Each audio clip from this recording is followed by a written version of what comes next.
आज मीठे बाबा हमें कहते हैं कि तुम्हें सदा श्रीमत पर चलना है और सदा श्रीमत पर चलना ही श्रेष्ठ पुरुषार्थ है।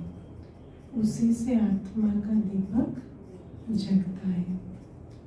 तो सदा श्रीमत पर चलना जो है वो बाबा आज अंडरलाइन कराते हैं। फिर उसमें बाबा हमें समझाते हैं कि सदा श्रीमत पर कौन चल सकेंगे?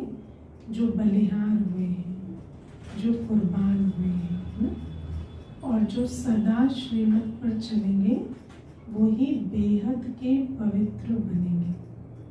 तो जो बेहद के पवित्र बनेंगे उन्हीं के आधार से दुनिया पवित्र बनेगी। तो ये बाबा हमें मोटा मोटा जो नियम समझाते हैं। अब हमें पहले समझना है कि श्रीमत क्या है, क्योंकि आप देखो कि श्रीमत शब्द तो हम सब सुनते हैं, लेकिन श्रीमत कई बार क्या है वो बुद्धि में बैठते नहीं है। इसीलिए कई बार ऐसा देखा गया है कि जब कोई डायरेक्शन दिए जाते हैं तो वो डायरेक्शन होते तो श्रीमत प्रमाण ही है, क्योंकि कोई भी निमित्त कोई ऐसे डायरेक्शन नहीं देते। लेकिन क्योंकि हम मुरली सुनते ही नहीं ठीक से, तो हमें ये पता ही नहीं चलता ये श्रीमत है। हमें लगता है कोई हमें डायरेक्शन दे रहा है ना। लेकिन बाबा हमें कहते हैं कि श्रीमत पर चलने में ही कल्याण होता है। तो पहले हमें श्रीमत को समझना होता है। अब श्रीमत कहाँ मिलती है? श्रीमत मिलती है मुरली में। तो अगर मुरली को ठीक से नहीं समझेंगे, मुरली पर अटेंशन नहीं देंगे रोज, वो भी निरंतर सालों साल, तब तो श्रीमत क्या है और मनमत क्या है उसका अंतर ही समझ में नहीं आता। इसीलिए मोस्टली मनमत को ही श्रीमत समझ के चलते रहते हैं, है ना। अब आप देखो दुनिया में किसी को शरीर की बीमारी हो जाती है तो किसके पास जाएगा? डॉक्टर के पास। अब डॉक्टर उसको डायरेक्शन देगा, डॉक्टर उसको खान पान के प्रति भी डायरेक्शन देगा, है ना, मौसम के प्रति भी देगा। डॉक्टर उसको कुछ एक्सरसाइज भी बताएगा, दवाई भी बताएगा। अब उसको डॉक्टर की बात माननी पड़ेगी ना। वो वहाँ पर अपनी अकल चलाए तो वो कभी ठीक नहीं होगा। अब क्या है, आप देखो ये एक बहुत फिनोमेना देखा जाता है। डॉक्टर कहता है एंटीबायोटिक का पूरा कोर्स करना, है ना। व्यक्ति क्या करता है, 2 दिन खाएगा, 3 दिन खाएगा, मुझे अच्छा लगने लगा तो छोड़ देगा, है ना। क्योंकि मनुष्य अपनी मत चलाता है, मुझे अच्छा लगा। आपको कैसे पता चला कि आप ठीक हो गए? मुझे फील हुआ। लेकिन बाबा हमें कहते हैं कि फीलिंग्स तो डिसेप्टिव होती है। आत्मा जब रावण राज्य में होती है तो मन दुश्मन होता है, ठीक है, बुद्धि कुबुद्धि होती है। तो मुझे समझ में आया, मुझे लगा, मुझे फील हुआ, ये जो शब्द है ना, ये मनमत के शब्द है। मुझे ये ठीक नहीं लगता, मुझे ये ठीक लगता है, ये सब मनमत के शब्द हैं। क्योंकि हमारे को अभी इतनी बुद्धि और इतना मन में स्वच्छता ही नहीं है, या हमारा मन जो है वो सुमन नहीं है, बुद्धि सुबुद्धि नहीं है। इसलिए हमें ये बातें समझ में नहीं आती हैं। तो आप देखो मनुष्य क्या है, इतना तो फिर भी समझता है कि जब शरीर की बीमारी हुई तो डॉक्टर से राय लेकर उस पर चलना होगा। ट्रीटमेंट किसका होता है? जो शरीर की बीमारी में डॉक्टर को सरेंडर करता है ना। अगर उस पर अपनी मत चलाएगा तो शरीर की बीमारी ठीक होना मुश्किल है। लीगल कोई प्रॉब्लम है तो आपको लॉयर की सुननी पड़ेगी, है ना। अगर मुझे याद है एक भाई मुझे सुनाते थे कि कोई लीगल प्रॉब्लम थी, उन्होंने लॉयर को कंसल्ट किया और लॉयर ने कहा कि इस केस में केस करना अच्छा आइडिया नहीं है, फिर भी आप कहेंगे तो हम कर देंगे, क्योंकि वो व्यक्ति अपनी मत बहुत चला रहा था। तो फिर उसको तो पैसे लेने हैं, काम करना है, उसने अपनी बात कह दी, बाकी अगर आप कहेंगे तो हम केस कर देंगे। अब केस किया और जो बात फंसी हुई थी उसके 3 गुना फंस गई,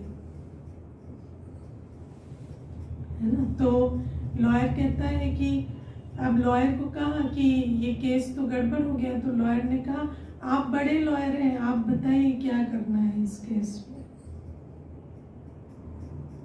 क्योंकि क्या होता है कि जिस बात का, देखो दुनिया में हम लोग एक बात कहते हैं ना, आस्क द एक्सपर्ट। तो अगर कोई एक्सपर्ट नहीं है तो वो अपनी बुद्धि ना चलाए, वो जिस डिपार्टमेंट की जो बात है उससे राय ली जाती है। अब बाबा हमें कहते हैं कि जब बात आती है आत्मा की बीमारी की, तो आत्मा जो आज बाबा ने कहा ना, मूल बात है पतित से पावन बनने की। सारा चक्कर क्या है? पतित से पावन बनने का। तो जब आत्मा की बात आती है, आत्मा जब तमो प्रधान बन जाती और उसे सतो प्रधान बनना है, तो उसके लिए किसकी सुननी पड़ेगी? शिव बाबा की। क्योंकि श्रीमत माना श्रीमत भगवानुवाच, जो भगवान आकर उच्चारण करते हैं, सुनाते हैं, वही श्रीमत है। और श्रीमत का अर्थ होता है श्रेष्ठ बनाने वाली मत। तो अगर हमें पतित से पावन बनना है, अगर हमें भ्रष्ट से श्रेष्ठ बनना है, तो हमें श्रीमत पर चलना पड़ता है। अब आप देखो, जैसे हर एक दुनिया में जो एक्सपर्ट होते हैं उनका डोमेन होता है ना। अभी कोई जो हेल्थ एक्सपर्ट होगा उसका फिजिकल शरीर डोमेन है उसका, है ना, लॉ का लीगल डोमेन है। लेकिन जब बात आती आत्मा की, तो आत्मा सब कुछ करती है। आत्मा ही स्मृति, वृत्ति, दृष्टि, कृति, तन, मन, धन, संबंध, सब कुछ आत्मा का डोमेन है। इसीलिए खाना, पीना, पहनना, सुनना, देखना, सब कुछ आत्मा को इफेक्ट करता है। तो जब हम श्रीमत की बात करते हैं, तो श्रीमत हमें हर चीज के लिए लेनी पड़ती है। ऐसा नहीं है कि ये तो आत्मा की बात है, तो शरीर खाना, शरीर को क्या खिलाया उसमें आत्मा का क्या जाता है? नहीं, आत्मा भासना लेती है। आत्मा को शरीर के द्वारा जो भोजन मिला उसका असर आत्मा पर होता है।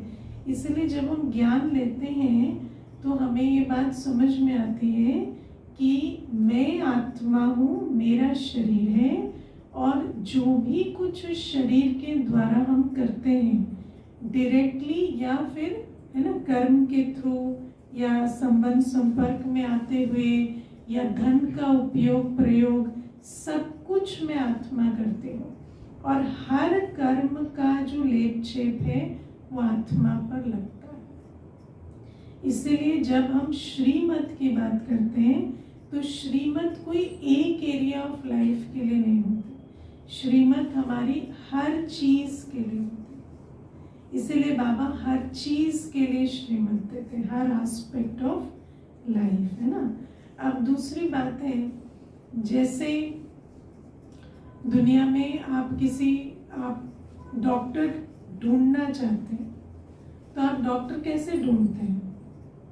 आपको पहली बार कोई तकलीफ हुई शरीर में, अब आपको उसका डॉक्टर ढूंढना है। तो जब आप पहले डॉक्टर के पास जाएंगे, ठीक कराएंगे, तो आपको प्रूफ मिलेगा कि अच्छा डॉक्टर है या बुरा डॉक्टर है। उससे पहले क्या प्रूफ है? उससे पहले तो कोई प्रूफ नहीं है ना।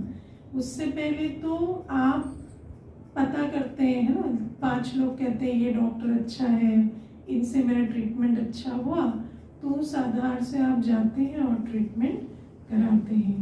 तो ऐसे ही जब हम आत्मा की तमो प्रधानता की बात करते हैं तो हमारे जो इतने बड़े हैं, है ना, आज दुनिया में आप देखो कितनी पॉपुलैरिटी है और लोग कहते हैं कि ये स्पीकर अच्छे हैं, वो स्पीकर अच्छे, इनकी बात हमें बहुत अच्छी लगती है। तो जब वो कहते हैं कि हमारा कल्याण श्रीमत से हुआ तो हमें उस श्रीमत को मानना पड़ता है कि हाँ, इससे बहुतों का कल्याण हुआ, है ना। आज लोग दादियों को देखते हैं, दादी की 104-5 की आयु में दादी ने, है ना, जानकी दादी जी ने पाठ बदला, तो तब तक की जो उनकी अवस्था और चाहे शारीरिक हो चाहे आत्मा की स्थिति हो, उसको देखकर सभी वंडर खाते थे। और जब दादी कहती है कि मेरी अवस्था श्रीमत पर चलने से बनी, तो हमें फिर उस श्रीमत का रिगार्ड होना चाहिए ना। तो that is the only way to figure out, उसके अलावा तो कोई फिगर आउट करने का तरीका नहीं। फिर हम जब खुद श्रीमत पर पूरा चले तो हमें पता चले वेदर इट वर्क्स और डजंट वर्क, है ना। अब अच्छा डॉक्टर है, उसने जो दवाई दी वो आपने खाई ही नहीं, फिर आपके मेरा तो इलाज नहीं हुआ, मेरा तो इलाज नहीं हुआ। भाई तुमने दवाई खाई नहीं खाई? तो बाबा हमें कहते हैं कि जब तुम संपूर्ण रूपेण श्रीमत पर चलोगे तब तो तुम्हारा इलाज होगा, वरना आत्मा तमो प्रधान से सतो प्रधान कैसे बनेगी? पूरी जागती ज्योत बनना है तो, और थोड़ी थोड़ी जागती ज्योत का कोई महत्व नहीं होता, है ना। पूरा जागे तो पता चले हाँ ये सबसे अलग है, तब तो प्रूफ मिले। तो बाबा कहते हैं इसके लिए संपूर्ण रूपेण श्रीमत पर चलना पड़े।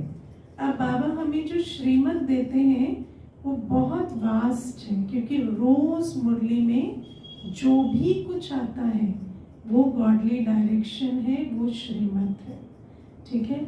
लेकिन हम आज थोड़ी जो मोटी मोटी कुछ श्रीमत को डिस्कस करेंगे, है ना। तो बाबा जो हमें सबसे पहली श्रीमत देते हैं वो है मन मना भव। हर कर्म करते सारे दिन हमें बाबा की याद में रहने का पुरुषार्थ करना है, तो ये पहली श्रीमत है ना। और दुनिया में जो मनमत है या मनुष्य मत है वो क्या है? आप अपने घर के बारे में सोचो, परिवार के बारे में सोचो, शरीर के बारे में सोचो, है ना, चीज़ों के बारे में सोचो। तो ये जो मनमत है, और मनुष्य को अगर वो सोचे ना, नहीं सोचना, नहीं फिक्र करना संबंधों के बारे में, शरीर के बारे में, कामकाज के बारे में, अगर हम फिक्र नहीं करते तो हमारे को क्या होता है? हमें ऐसा लगता है जैसे हम क्या सेल्फिश हो गए हैं, है ना। कुछ एक हम गलती कर रहे हैं, हाँ, कुछ कर ही नहीं रहे, कर तो वैसे भी नहीं रहे लेकिन जो मनुष्य मत है वो कहती है कुछ ना भी कर पाओ ना तो सोचते रहो, है ना। जब तुम सोचते रहते हो तो तुम्हें लगता है मैं कर रहा हूँ। देखो एक माता है, वो उसके जो युगल हैं वो बाहर रहते हैं और सालों से बाहर रहते हैं, बाहर जॉब करते हैं, उनका नेचर ऑफ जॉब ऐसा है कि बाहर ही रहते हैं। अब बच्चे जो है वो छोटे से बड़े हुए, सब कुछ माता ने अकेले संभाला, है ना, माता वर्किंग में। फिर युगल को एक दिन उसने कहा कि आपने क्या जिम्मेवारी निभाई? मैंने तो सब कुछ यहाँ किया, आपने तो कभी नहीं कहा कि भाई लोकेशन चेंज कर लेते हैं या कुछ कर लेते हैं। तो युगल कहते तुम्हें पता भी है मुझे कितनी चिंता रहती है तुम लोगों की,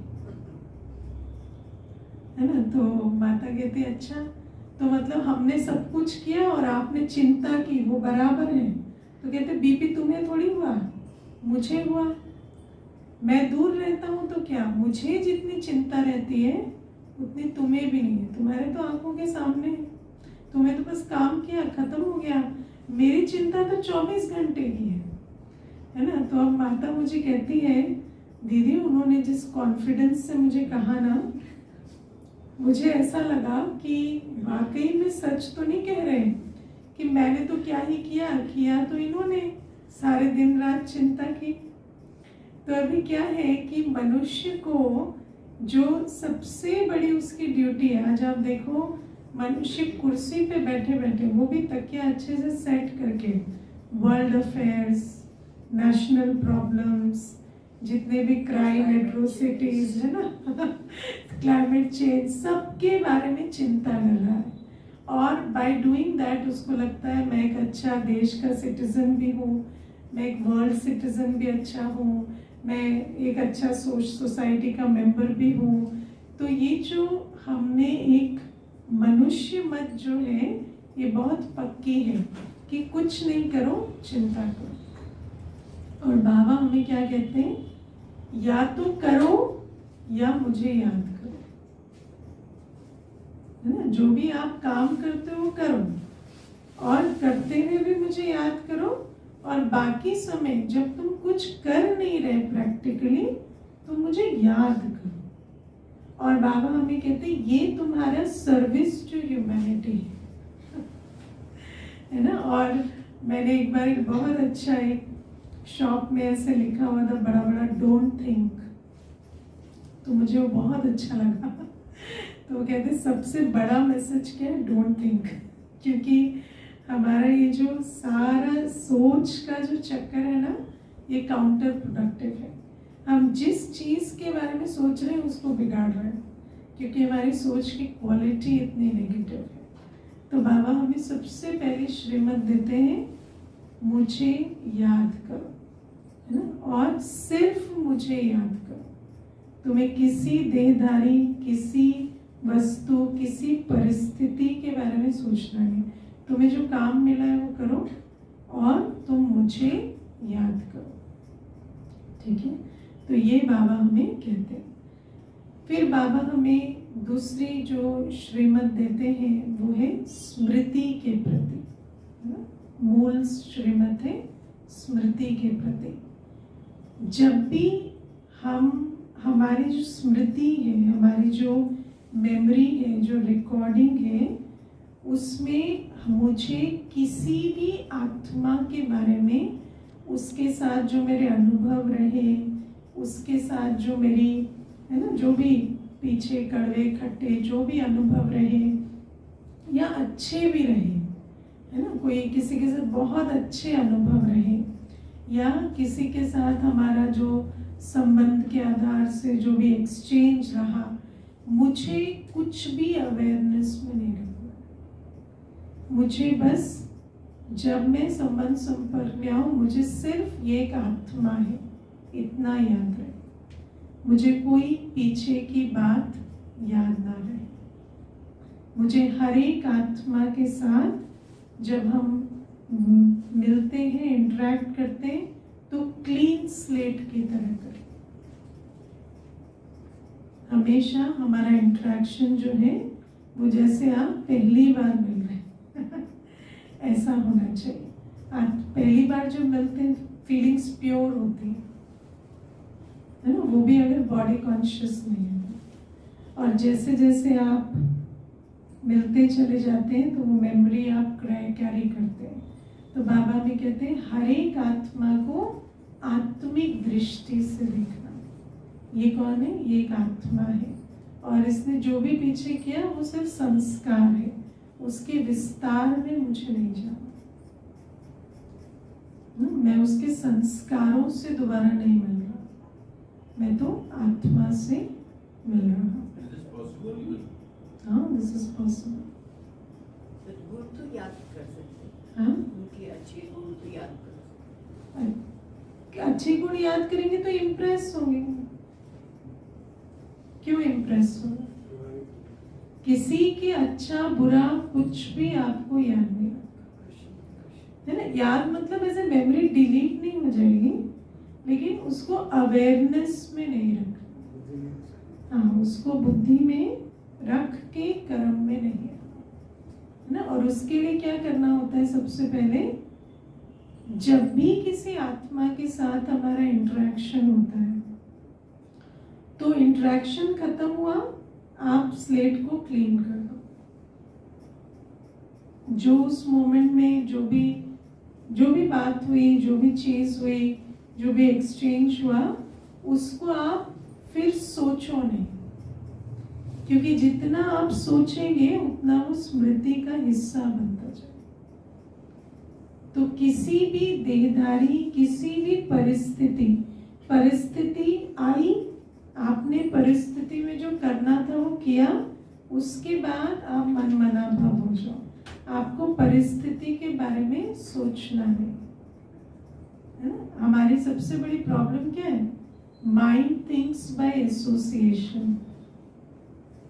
हमारी जो लास्ट मेमोरी है वो हमारा प्रेजेंट थॉट बनती है, फिर वो हमारा फ्यूचर क्रिएट करती है।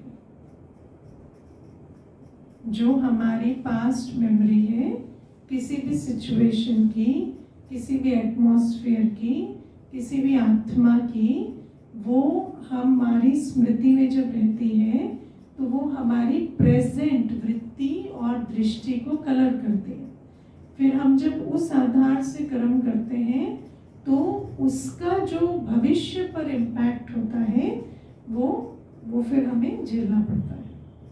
तो बाबा हमें इसीलिए कहते हैं, इसीलिए हम कहते हैं ना कि सेल्फ फुलफिलिंग प्रोफेसी। आप कहेंगे ना कि देखा ये व्यक्ति फिर दोबारा वही करेगा। क्यों? क्योंकि जो उसने पिछली बार किया, आप उसी दृष्टि से उससे मिलते हैं, तो फिर आपके एटीट्यूड के हिसाब से उधर का इवेंट होता है और फिर आप कहते हैं देखो मैंने कहा था ना ऐसा हो। तो सबसे पहली चीज क्या है? अपनी स्मृति को क्लीन करना।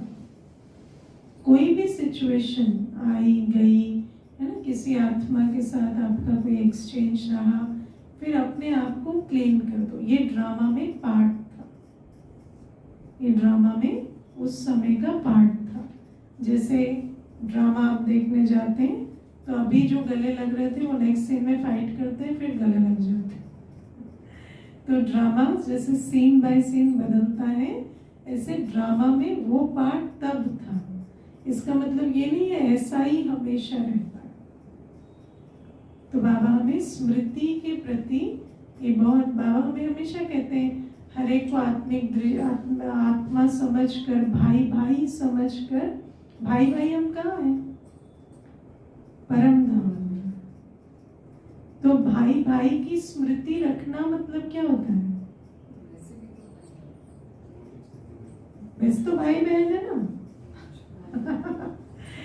भाई भाई हम कहाँ हैं? परम धाम। तो जैसे परम धाम में क्लीन स्लेट है, ऐसे स्मृति रखना है ना। हम सुन लेते हैं, बाबा कहते हैं आत्मा भाई भाई है, भाई भाई की स्मृति रखो।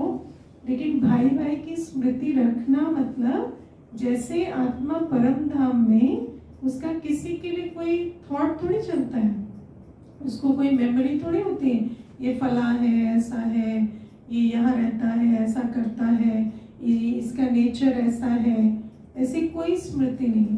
तो ऐसे भाई भाई की स्मृति से हमें कर्म में आना है। ठीक है, हम नॉलेजफुल हैं संस्कार के, लेकिन हमें स्मृति को इतना क्लीन रखने का पुरुषार्थ करना है। ठीक है, तो बाबा हमें ये भी एक मुख्य श्रीमत देते हैं। फिर बाबा हमें कहते हैं वृत्ति सदा शुभ भावना, शुभ कामना की रखनी है। लेकिन वो वृत्ति शुभ भावना, शुभ कामना की, उसका कनेक्शन है स्मृति से। अगर स्मृति ठीक नहीं है तो वृत्ति भी ठीक नहीं रहेगी। ठीक है, तो ये हुई सूक्ष्म श्रीमत। फिर बाबा हमें स्थूल में भी तन के प्रति, धन के प्रति भी श्रीमत देते हैं। तन के प्रति, भोजन के प्रति, ब्रह्मचर्य की श्रीमत, उठने सोने सबकी श्रीमत बाबा हमें देते हैं। बाबा कोई ऐसा एस्पेक्ट ऑफ लाइफ नहीं है जिसको श्रीमत, जिसके बारे में हमें डायरेक्शन नहीं देते। सोने के प्रति बाबा की क्या श्रीमत है? 10 तो बस। दूसरा बाबा की याद में सोने से पहले 1 घंटे तक कोई बातचीत नहीं। ये श्रीमत है हमारी। सोने से पहले 1 घंटे तक कोई बातचीत नहीं। जब सोने जाते हैं अंदर अपना बाबा की याद में रहे, चाट दिया, वो सब किया, लेकिन बिल्कुल जैसे अनवाइंड कर लिया। तो वो 1 आवर, और बातचीत नहीं मतलब फोन के साथ भी नहीं, है ना। आजकल तो व्यक्ति फोन साइड में रख के सो रहा है। तो 1 घंटे पहले आपको फोन को बाहर छोड़ देना है। व्यक्ति को भी चाहे कमरे में है, लेकिन आपको वहां बातचीत नहीं करना। मैं तो देखती हूँ मधुबन में भी सोते सोते बात करते रहते हैं ब्राह्मण, है ना। पलट पलट के बात कर रहे हैं और फिर सो रहे हैं, है ना। आप उनके साथ मधुबन गए या बाबा को एक्सपीरियंस करने के लिए गए? तो ये जो बातचीत का नियम है, ये हमें ना खत्म करना है। तो बाबा हमें कहते हैं सोएंगे ठीक, बाबा की याद में सोएंगे, समय से सोएंगे, तब तो जब अंत का संकल्प बाबा के साथ होगा तो शुरुआत कैसे होगी? गुड मॉर्निंग बाबा। और देहधारी से बातचीत करते सोएंगे तो सुबह उठते कौन याद आएगा? देहधारी याद आएगा।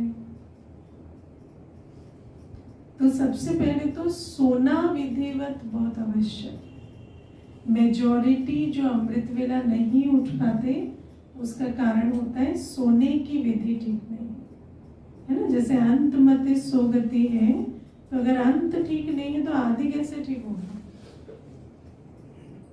तो सोने की विधि ठीक होगी। या ऐसा भी होता है कई बार सो तो टाइम से रहे हैं, लेकिन वो जो संकल्पों का ब्रेक है वो नहीं लगा है, तो सुबह उठते भी मन शांत नहीं, बहुत संकल्प चल रहा, क्योंकि उन जिन्स जैसा अंत सो आते, वही संकल्प उठते ही आपको तंग करना शुरू करेंगे।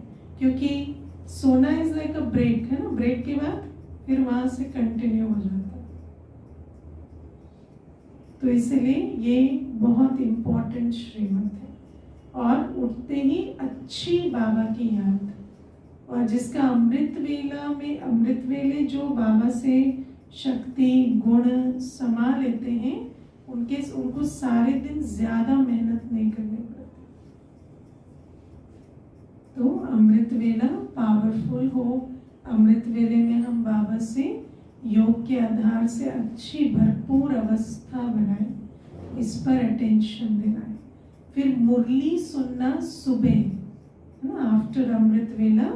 इसीलिए 5 बजे मुरली दी जाती है, ताकि 5 बजे हर कोई मुरली सुने, है ना। अमृत वेले के बाद फर्स्ट भोजन जो है वो मुरली का जाए।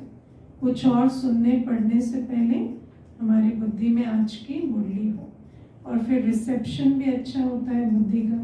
तो ये श्रीमत है हमारी। मॉर्निंग मुरली हमारी श्रीमत है, अमृत वेला योग हमारी श्रीमत है। बिना योग के, बिना मुरली के नाश्ता करना, ये हमारी श्रीमत नहीं है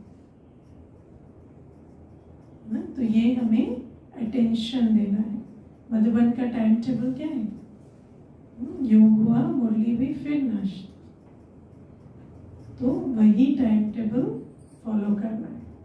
फिर बाबा हमें कहते हैं कि सारे दिन में भी मनसा वाचा कर्मणा पवित्रता। तो पवित्रता में मुख्य तो ब्रह्मचर्य है ना। और ब्रह्मचर्य के साथ देखना, सुनना, बोलना, हर एक चीज श्रीमत प्रमाण हो। देखने के लिए क्या श्रीमत है? बाबा ने कहा फिल्में देखो, सीरियल देखो, न्यूज देखो, फोन देखो। बाबा ने कहा एक तुम्ही से बैठो, तुम्ही से सुनो, तुम्ही को देखो। तो अगर बाबा का कुछ देख रहे हैं, सुन रहे हैं तो ठीक, लेकिन बाकी कुछ भी हमें अलाउड नहीं है। हमें ये बात समझ नहीं आती कि जो भी आप देखते हैं उसका आप पर उतना ही प्रभाव पड़ता है जितना मुरली का पड़ता है। जो भी आप देखते हैं, जो भी आप सुनते हैं, पढ़ते हैं, सिर्फ देखना सुनना नहीं, पढ़ना भी, तो ये सारी चीजें जो श्रीमत के प्रमाण जो चलेगा वो सतो प्रधान बनेगा, है ना। फिर बाबा हमें धन के प्रति भी श्रीमत देते हैं कि हमें धन जो है वो न पाप से कमाना है, न देहाभिमान के वश पतितों पर लुटाना है। बाबा कहते हैं पतित आत्माएं जो बाबा की श्रीमत पर नहीं है, जो विकारी जीवन में है, उनके प्रति हमारा धन ना लगे, और ना ही धन को कमाते वक्त हम कोई ऐसे पाप कर्म करें। ये हमारी श्रीमत है। फिर श्रीमत सिर्फ इस बारे में नहीं है कि क्या नहीं करना है, श्रीमत का उससे भी बड़ा हिस्सा है कि क्या करना है। तो जैसे तन के प्रति श्रीमत क्या, हड्डी हड्डी स्वाहा करना सेवा में। अगर हम सेवा में हड्डी हड्डी स्वाहा नहीं करते, और हम अगर कहते भी हैं, अपने चार्ट में लिख के भी देते हैं कि हमारे जीवन प्योरिटी की जीवन है, कोई नहीं मानता, क्योंकि ये जो इतनी एनर्जी है अगर वो तन की सेवा में नहीं लग रही है तो जरूर वो व्यर्थ विस्तार विकार में लग रही है। ये शारीरिक शक्ति का आप सोचो, साधु सन्यासी सिर्फ ब्रह्मचर्य में रहते थे तो कितना शारीरिक श्रम करते ना, पैदल चलते और शरीर की एनर्जी को जैसे यूज करने का पुरुषार्थ करते। तो अगर शरीर की शक्ति अगर सेवा में नहीं लग रही है तो इसका मतलब क्या है, विकारों में ही जा रही है। तो इसको हमें अटेंशन देना है कि हड्डी हड्डी स्वाहा करनी है।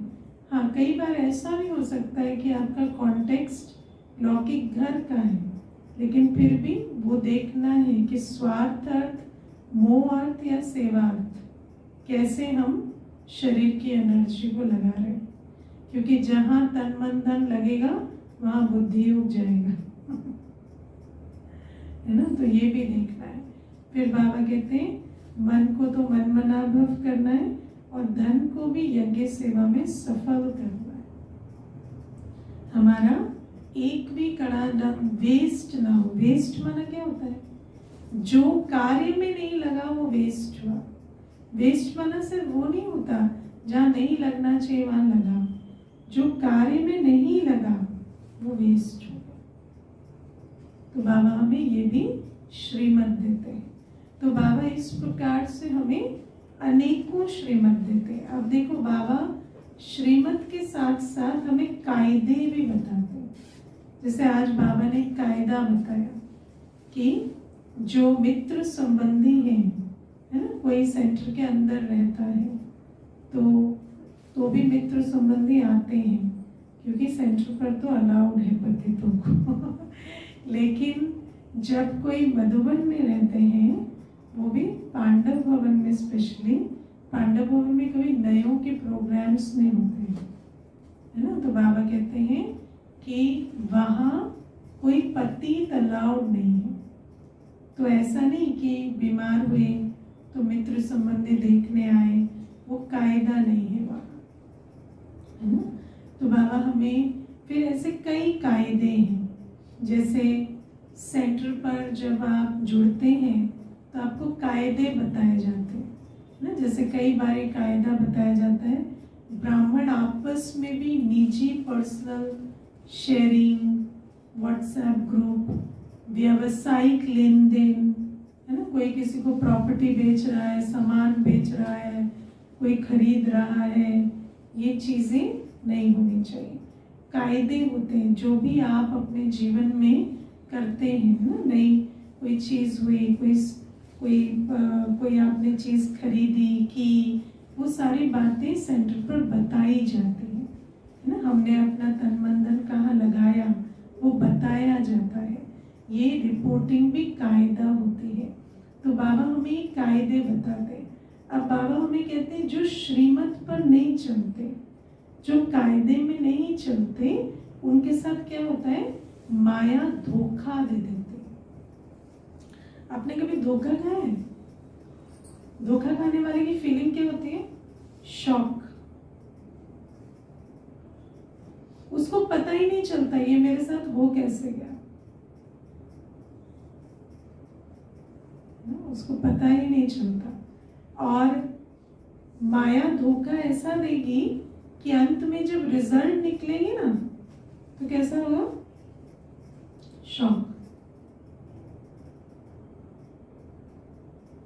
मन में तो सोच रहा था कि मैं नंबर 1 में जा रहा हूं, और माया ने ऐसा धोखा दिया हुआ है कि पता ही नहीं चला। फिर बाबा हमें कहते हैं अगर बहुत अवज्ञाएं करते हैं, है ना, कई बार तो समझ नहीं आता तो फिर धोखा मिलता है। कई बार समझ खुद भी नहीं आया, बता दिया गया है, पॉइंट आउट भी कर दिया जाता है, पर फिर भी अवज्ञाएं करते रहते हैं। तो अवज्ञा करने वाला क्या हो जाता है? पत्थर बुद्धि बन जाता है। पत्थर बुद्धि माना फिर उसको बाबा के साथ जो प्यार, जो संबंध का अनुभव था, जो बाबा की मुरली में रस आता था, जो ब्राह्मण परिवार में सुख मिलता था, वो और कुछ अनुभव नहीं होता। उसको कोई बुद्धि में जो श्रेष्ठ प्रेरणाएं आती थी वो और नहीं आती, है ना। तो बाबा जो हमें पत्थर बुद्धि से पारस बुद्धि बनाए, जो कॉन्शियस हमारा काम नहीं करता था उसको बाबा ने एक्टिव किया, है ना। हमें अच्छा बुरा सही गलत की परख मिली, हमें श्रेष्ठ कर्मों की प्रेरणा होने लगी। बुद्धि का ताला खुलना कैसा होता है? बुद्धि का ताला खुलता है तो ज्ञान योग में रुचि आने लगती है, ब्राह्मण परिवार से प्यार होता है, बाबा से प्यार होता है, हमें सेवा में उमंग आता है। और जब पत्थर बुद्धि बन जाते तो ये सारी चीजें खत्म हो जाती। फिर मुरली में रस नहीं आता, मुरली नियम से सुन लेते हैं, है ना। कोई कुछ कहे तो ऐसा नहीं लगता कि मेरे कल्याण के लिए कहा, उसमें कुछ ना कुछ अपमान की फीलिंग आएगी, कोई ना कोई ऐसी फीलिंग आएगी। तो ये क्या है? पत्थर बुद्धि हो जाता है। क्योंकि जैसे पारस बुद्धि बाबा के भाव को, भावना को, बाबा के इशारे को समझता है, पत्थर बुद्धि उसको पूरा उल्टा लेता है। तो ये पत्थर बुद्धि की अवस्था हो जाती है। तो इसीलिए बाबा कहते हैं अवज्ञाएं नहीं करनी, अवज्ञा का बोझ ऐसा हो जाता है। फिर बाबा हमें तीसरी बात कहते हैं निंदा, है ना। बाबा का निंदक, निंदक कौन बन जाता है? जो जब बाप के बन जाते हैं हम, और फिर हमारी चाल चलन से, है ना, हम सामने वालों की डिससर्विस करते हैं ना, या ये कभी कह के भी कर देते हैं, ये प्रॉब्लम है, वहाँ ये हुआ वो हुआ, इस प्रकार की भी बातें करते हैं। कई ऐसे होते हैं जिनकी अपनी चलन से भी दूसरे की बहुत डिससर्विस होती है।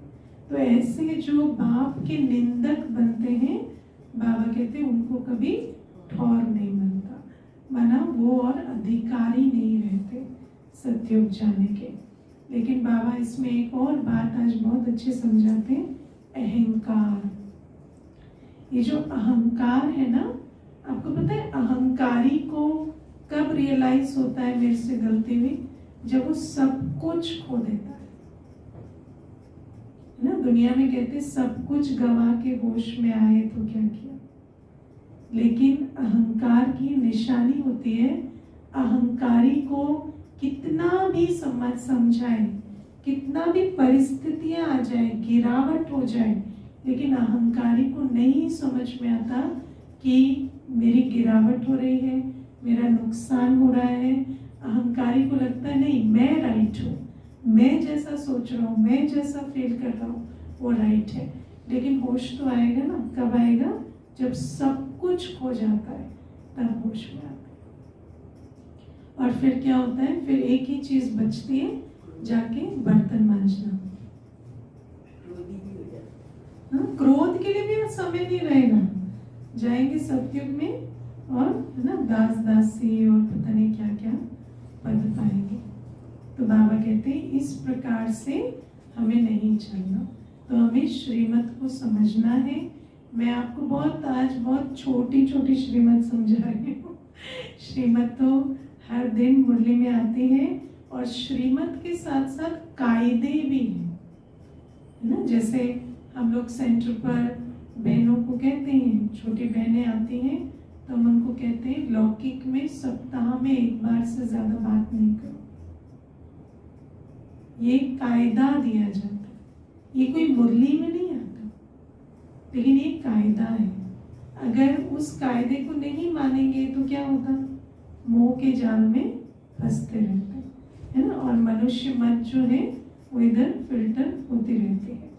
तो ये जो कायदे हैं, ये चाहे हम गृहस्थ व्यवहार में रहते हैं तो भी आपको सेंटर से कायदे मिलते हैं, है ना। जैसे कायदा है गृहस्थ व्यवहार वालों के लिए भी, कभी भी पतितों के यहाँ जाकर नाइट स्टे नहीं करना। रात को जाकर किसी पतित वायुमंडल में हम सोते नहीं। ये हमारा कायदा है ना। मुझे याद है हम जब नए नए ज्ञान में चले तो जब भी दीदी को कहते थे ना, दीदी हम यहाँ जा रहे हैं, फला मामा के यहाँ जा रहे हैं कुछ, तब तो इतना कोई समझ नहीं थी। तो दीदी हमें कहते थे कब लौटोगे? तो हम सोचते थे कि कब लौटेंगे क्या है, मतलब ये मुझे पता चल गया था कि नेक्स्ट क्वेश्चन ये होता है कब लौटो। लेकिन मुझे ये नहीं समझ में आता था ये पूछते क्यों है।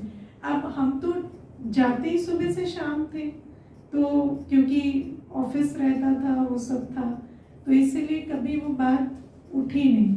लेकिन बाद में मुझे समझ आई कब लौटोगे क्यों पूछा जाता है, क्योंकि किसी भी पतित के यहाँ हमें रात को नहीं ठहरना, है ना। पतित वायुमंडल में हम नहीं रहते। तो ये सारे कायदे हैं। तो बाबा हमें ऐसे कई कायदे हैं जो वैसे भी डायरेक्शन दिए जाते हैं, श्रीमत है जो मुरली में मिलती है, और जो इनकी मर्यादा के अंदर रहते हैं वो सेफ रहते हैं। वरना माया धोखा देती रहती है और अहंकार में समझ भी नहीं आता। फिर अंत में जब समझ आता है तो कुछ समझने को बाकी रहता नहीं। अच्छा, ओम शांति।